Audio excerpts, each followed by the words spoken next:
Okay, so the usual reminders, if you look at the bottom of the YouTube video, look in the description and it'll have the index of the video we're doing right now. And it's got the composite of that for several years. So if you pull up the HTML based index, it's got it for each month. It'll show you the description of the video, and it's got some links in there. It's got a little icon showing you the video, and from there you can click directly on a video, and it pulls up the video and plays it on YouTube, so that you can dig through that. And it's also got a link out to our YouTube channel where all the videos are stored. So that's just something I mention every time. And as I keep saying, that one of these days I can make up a demo of that, so I can just point to it and say, "Here, go look at this." And this is what all that stuff does. So I was mentioning to the other guys that it has snowed here finally, and it was enough snow that the apartment management complex said, "Oh, by the way, don't park on the north side on Thursday, and don't park on the south side on Friday." This is the first time they've actually tried to coordinate anything, but they're either new enough at it, or they just don't care, or they're whatever. But it didn't work as well as it should have. But still, it only took them like half an hour to clear the whole parking lot, even though like 3 cars were still parked there, because they're just using a pickup instead of a giant truck to move it or whatever.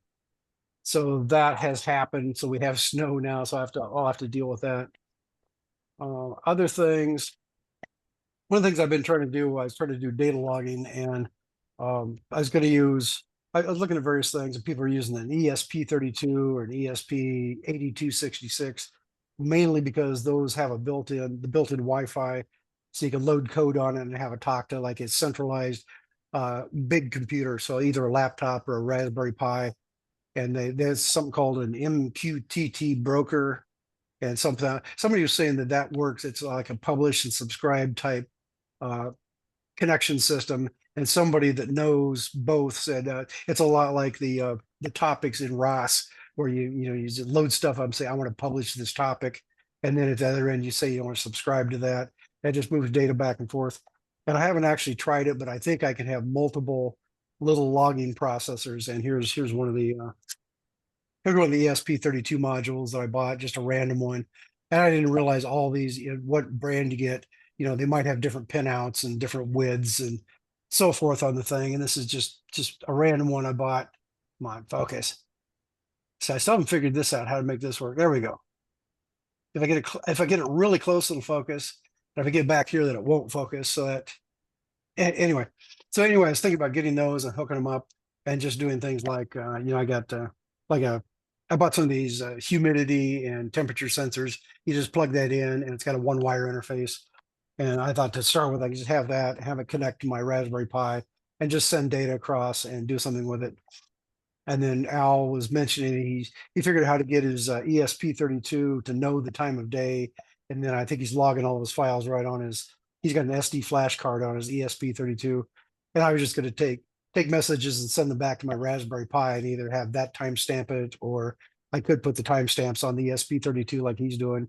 And I was thinking, we could go through various ways on how to get the time and how to maintain the time, but we don't need to go into great depth right now. So other than that, because one of the things I want to monitor my heating system just out of curiosity, mainly to find out, when there's a thermostat on, how often does it come on, how long does it take? If I open all my windows and cool it down to 50 degrees and then close the windows, how long does it take to recover after that? So I could run experiments like that. So that was something I was thinking about doing on that.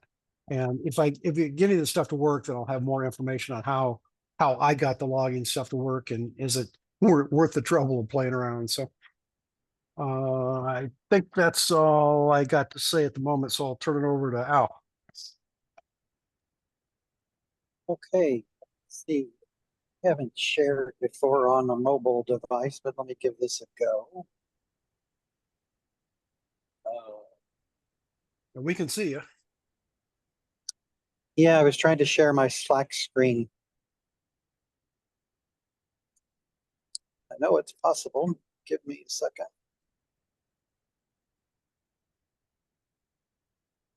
Well,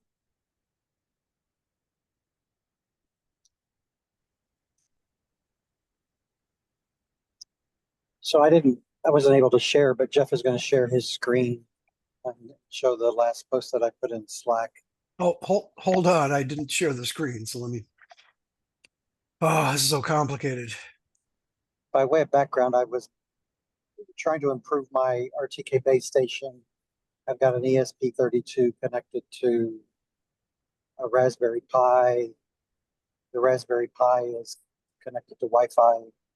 I haven't really spent any time connecting the ESP32 to Wi-Fi, but anyway, I was downloading data, been at this a month or so, and I got tired of having the ESP log basically a timestamp, which is the number of seconds since the last reboot. And so I worked out a way. What you're seeing here is the actual data that's downloaded from the ESP32, and on the left there you see the date and time, and it's logging this data once a minute. And the way I accomplished that was once a day, happens to be at 8 p.m. when I download the data, but once a day I send I think the technical term is the epoch time, adjusted for my time zone, to the ESP32 from the Raspberry Pi. The Raspberry ESP32 then notes that time, and then all other logging is done by adding that time and the elapsed time to get what effectively is the current time and day. So the ESP doesn't really know the time and day. It's just got a variable stored that I log and then print in this format. So this is the actual data that's on the ESP32 that I then pull down from the ESP32 once per day at 8 o'clock. I'm doing all of that sort of shenanigans in order to keep the number of reads and writes on the Raspberry Pi to a minimum, because I'm running off of I think a 64 gigabit SD card, and I mean those things have a lifespan, and I was just trying to protect it, I guess, from an I/O standpoint. So messing around with my RTK base station has been the primary thing to do in the last week. The other, before I get off of time stamps, Jeff, did you want to comment or add anything to what you've been doing? Well, I haven't actually, let's stop sharing here. I haven't actually done this, but I spent like several days, a couple of weeks ago, thinking about all this stuff. And I came to the conclusion that if you're trying to put timestamps on your logging stuff, you could go out and, like on your case in your ESP32, you can maintain the time there. And in your case, you have the timestamp there, and you're writing it directly to your SDFlash card on your ESP32. And I was planning on just reading sensor data and sending it to my Raspberry Pi, which would be running all the time. And so when I'd receive that message from the ESP32, I could timestamp it there and then write that to my log file on the Raspberry Pi. And various things I thought of. So in my case, I could do it either way. I could have the ESP32 maintain its time and put the timestamp on before it sends it to the Raspberry Pi, or just as I receive it on the Raspberry Pi, I could just add a timestamp there. So whatever, when I get ready to do it, see whatever is the most convenient, and then run a couple tests to see how much latency does all that screwing around take. Because if I'm on the ESP32 and I say read up 3 temperature values and say publish that over this MQTT network, say how long does that take? Is that negligible time? So I can just assume that when I published it, that's the time I want. And then when it gets on the Raspberry Pi, I can just grab the current wall time and append that and log that. So I figured I could do it that way. But the other thing I was thinking about, like say if you're going to push it off onto the ESP32 like that, so you grab the epoch time from Linux and you put it on your board, and then you just have a free running counter that updates like once a second. You add that on. Is that basically what you said you're doing there? Yeah, I mean the the logging is on the ESP32 to the SPIFs or SPFF file system, so it's not physical. It's sort of like the RAM of the ESP32, but when it makes the every 1 minute collection of temperature data, it's just adding mils. It's just using the C statement on millis or mils and adding that to the epoch time. So it's very simple. And in the Slack posts, there's links to the code so you can actually see the module, the function that's doing that that update. I looked through that a little bit. I didn't look at it really hard. So things to consider on that. On possibly the ESP32 has a built-in real-time clock that you can just take your time and load into that, and that way you could just there's probably a function that says give me the time and date, so you could just let that handle that stuff for you. And it might even have a battery input pin, which would give you a battery backed real-time clock. Now this is all speculation. I haven't really looked at it to see how that works. Now, another thing you can do on the modern ARM processors, I think they all have like a 32-bit register that gets updated automatically from your crystal somehow. So as soon as you power it up, it starts at time 0 and increments either by microseconds or milliseconds or seconds or something.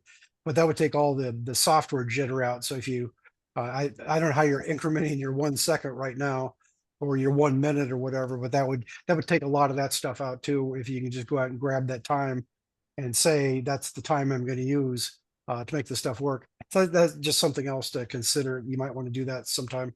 And then again, you might have a built-in real-time clock that's already built into the hardware that you just simply, take your time and load into that. It would maintain your time and date, day, month, year, hour, minute, seconds, and everything for you. So that's just something else that I'd thought of on that.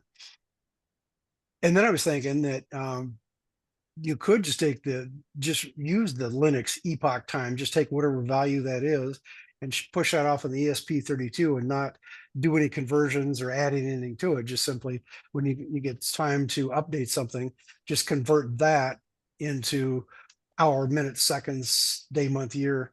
So that way, you just keep incrementing your epoch time on the ESP32 by whatever method, either however you're doing it now, or as I say, there's the built-in counter that runs off the crystal, or through interrupts, or whatever you want to do there. So that's just something else I thought about on that. And since your main goal is you want the actual readable time, that's the final thing that you have to get that just before you do the data logging. So that affects it a little bit. Yeah, no doubt. My approach is inelegant, and it's there to offer a path to say, oh, that's interesting. Now let me go do it a more elegant way. So feel free to make it better. So then, I was thinking about on the Raspberry Pi, being a Linux, any big operating system these days, if you have a connection to the internet, it can go out and grab time from the time servers. And I'm thinking that if you don't do anything, when you power up, say, Raspberry Pi, it will make one request out to the time server and load the time into the operating system. I'm not sure that actually updates your, if you had a real-time clock hooked up to it, I'm not sure it updates the real-time clock. But since in general, if you don't have an external real-time clock hooked up to it anyway, you don't care. But the thing will go out to the internet and get the time. And I think they've gone to enough trouble that will, it does handshake back and forth to get rid of like communication delays and so forth. So that you could say that's probably a fairly accurate time by getting it from the time servers like that. But, if you're only updating once a minute, yeah, you said once a minute, right? So you're updating, so you don't really care. It's not really all that critical, how close that really is, but that's just one more thing to consider on that. What was the other thing I was going to say? Oh, and now keep in mind, since you're building a GPS base station, you've got accurate time available at your fingertips. Every time that GPS says oh, here's your latest GGA sentence, which it's either coming out once a second or 10 times a second. That's got a very, very valid timestamp built right into every message that comes out. And I was looking it up, and uh, I just went out and said search for probably NEMA and GPS, and it came up and says, oh, here's somebody's standard, and they showed like 5 or 6 kind of messages, and some of the messages have the timestamp and some don't. And it said for the GGA message, you get hour, minutes, seconds, and then a fractional seconds. And they showed 3 places past the decimal point, which would be down to a millisecond on that. And then I thought, well, let me go to a real company. So I pulled up Novotel, and Novotel said, yeah, you get hour, minutes, and seconds and a fractional, and their fractional showed 2 digits. So you're still getting down to 100th of a second at that point. And I don't know, I've never dug into how accurate that actually is. No, but considering GPS runs on time, it's, you know, they've got atomic clocks controlling all this stuff.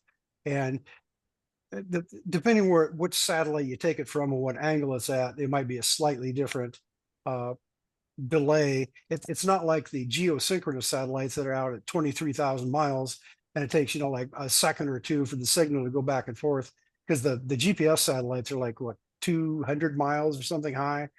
They're a lot closer to the Earth, so there probably isn't a lot of delay on that. So anyway, I just want to point out, you've got, you know, at your fingertips, if your GPS is running, you've got the time. You don't even have to go out the internet to get it.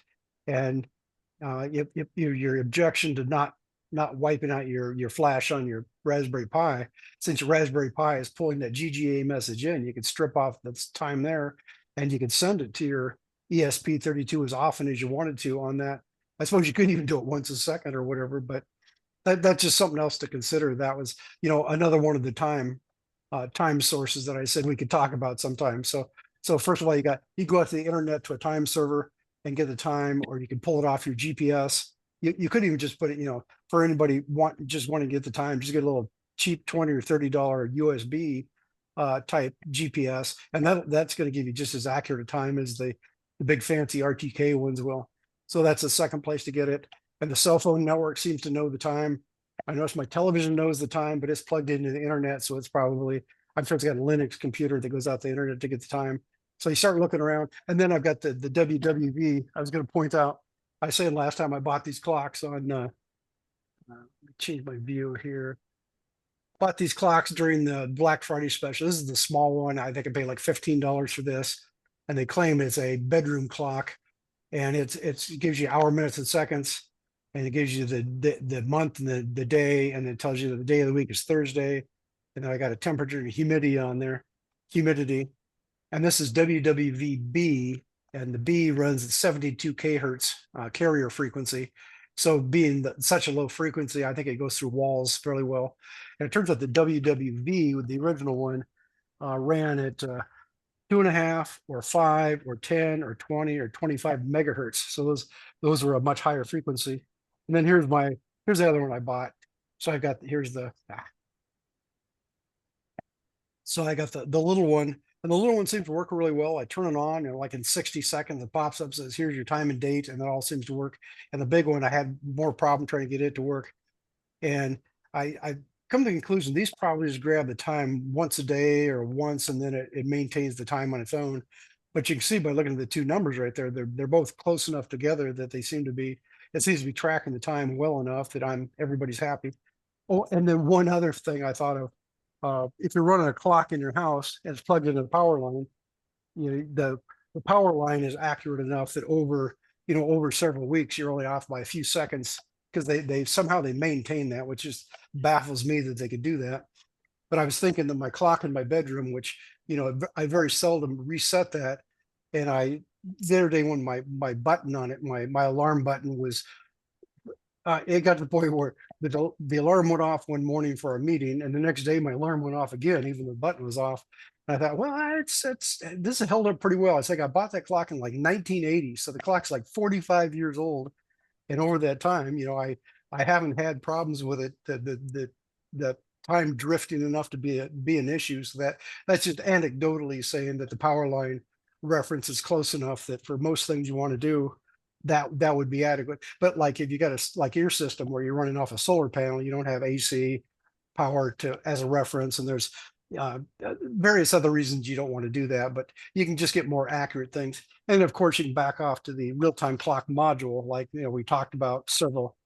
If you go look up RTC in the index or whatever, we were talking about that, and you get the module, either one that plugs right into a Raspberry Pi or just one with the pins on. You could wire up, so you could put right on your ESP32. You could add one of those real-time clock modules and get the battery backed one. And every time you turn it on, you don't necessarily have to go out to the internet and get time, but you could just, if the thing just came out of reset, say, okay, go back to my Raspberry Pi and say, tell me the time.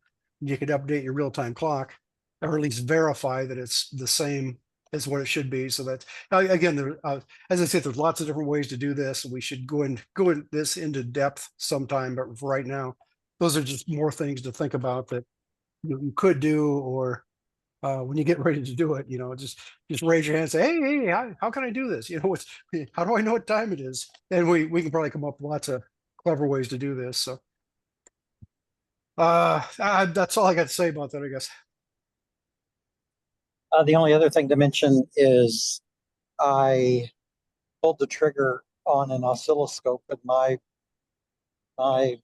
version of that is a used Windows 98 version oscilloscope made by HP called Agilent. And my next step is to, I guess, with a Windows 98, probably the hard drive is dead, and that's why it's not booting.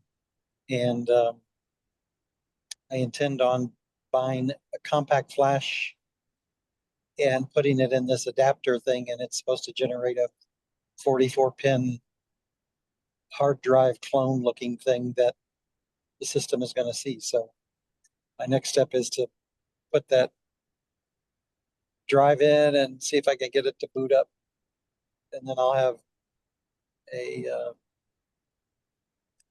4-channel Agilent oscilloscope to ask Jeff what the heck am I supposed to do with this. Speaking of that compact flash adapter, I have used those before, back when they get the little tiny the Eden Via processors or something, but just a little box, and they would put these adapters in there, and yes, I think the adapter would plug right into a hard drive cable, and then you plug the compact flash card in, and that does indeed work if you can figure out how to get you figure out all the details to make it work. That's old enough technology; it might be hard to find information on how to do it, but that does indeed work. Or you could just grab any hard drive and put it in there. I wouldn't think you'd have to have switch to anything different. Just grab a hard drive that you're not using anymore and put that in there and load Windows 98 on it. That would probably work. Yeah, the vintage is such that I don't have a 44-pin hard drive laying around. Mine are came out of laptops, so they're like SATA technology, I guess is the right technical term. Yeah, okay. Well, just more things to think about that, you apparently have thought about it enough to know how that's all going to work. So, well, we gotta, it's a shot in the dark to see if it's going to fire up. So we'll see. Fingers crossed. Yeah. And it could even be that's not your hard drive is what your problem is, but I guess you'll find out pretty quick. Oh, don't say that. Exactly. Have it, because if it's not the hard drive, then it'll be something else. Pretty soon I'll spend more money on it than it's worth. Yeah. That's it for me. Okay. You got anything, Bob? I'm continue going down the rabbit hole of WebRTC and using chat, and tried a different number of scenarios of resolution, and it's still a problem. It gave me some pretty good summaries of what was wrong. Like my blurry pictures, it's because of a heavy pixelation, extremely low bit rate. The over smooth or blocking is smeared. The problem is all in compression files. bottom line was the Raspberry Pi 5 that I have can't handle it. And the camera I'm using, which is a 13-year-old USB camera, that's not doing any encoding. And there's some other causes. OpenCV, the CPU capture is a problem. CPU VP8, the encoding inside of AIORTC is a problem. And it just says Raspberry 5 can't encode the 720p camera in software because there's no encoding in the camera itself. So I'm looking at a different camera, and I have it on authority that a new Orin Nano Super is in-house, but the boss says I can't open it until for 2 weeks when all the family comes up. So for 2 weeks, I'll be looking at videos and documentation. So Bob, what, have you been able to get WebRTC to display address in your local network? Yes. In fact, at one time I was able to use the sliders that were displayed on my iPad and change the camera settings. So that works. And now it can even showed me the code how I could put joysticks or sliders to control the DC motors and or the camera servos. Oh, I should show you the So camera. you just want something that's higher resolution? Yeah, I tried different resolutions to see if the latency would get better. But that's your problem statement now, is you prefer something with higher. It's not like it's not working. Right. It's just not the right. Yeah. You want it faster or clean. Yep. Reduce latency and improve resolution. A while back, I bought a stereo camera just for the heck of it. Never used it, but I dug it out finally after I found it. And this is it right here. Oops. It's a Waveshare IMX 219-83. And we'll see how it's supposed to have some other goodies on it. But we'll see. I think I'm not going to plug that into the Raspberry Pi and go down that route. I'll just wait until Christmas and go with that. So next 2 weeks is all going to be study, read, and watch videos. And there's one possible combination that another AI program mentioned, that I could use the Raspberry Pi for the low control stuff and use the Nano for the high vision stuff, and connect the two through a Cat6 cable. So I got the cable and I bought a 128 gig card, and I'll get that formatted while I'm waiting. Yeah, I don't know about that.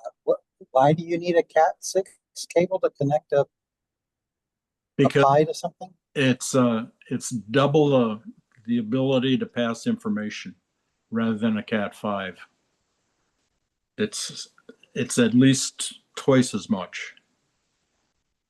That's what the recommendation was anyway. Let's see if I can. Well, I'll find the reasoning and post it on. So one end of the Cat6 cable is plugged into your Raspberry Pi. Where's the other end plugged in? It's plugged into the Nano. There's a Ethernet port on that.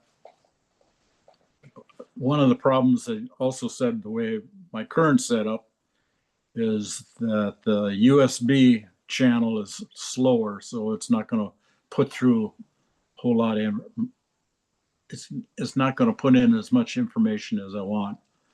And when I plugged in or put the question to the AI program Grok or Grog or whatever it's called, it says you have to use a Cat6 cable because it handles, you can get twice the data through it.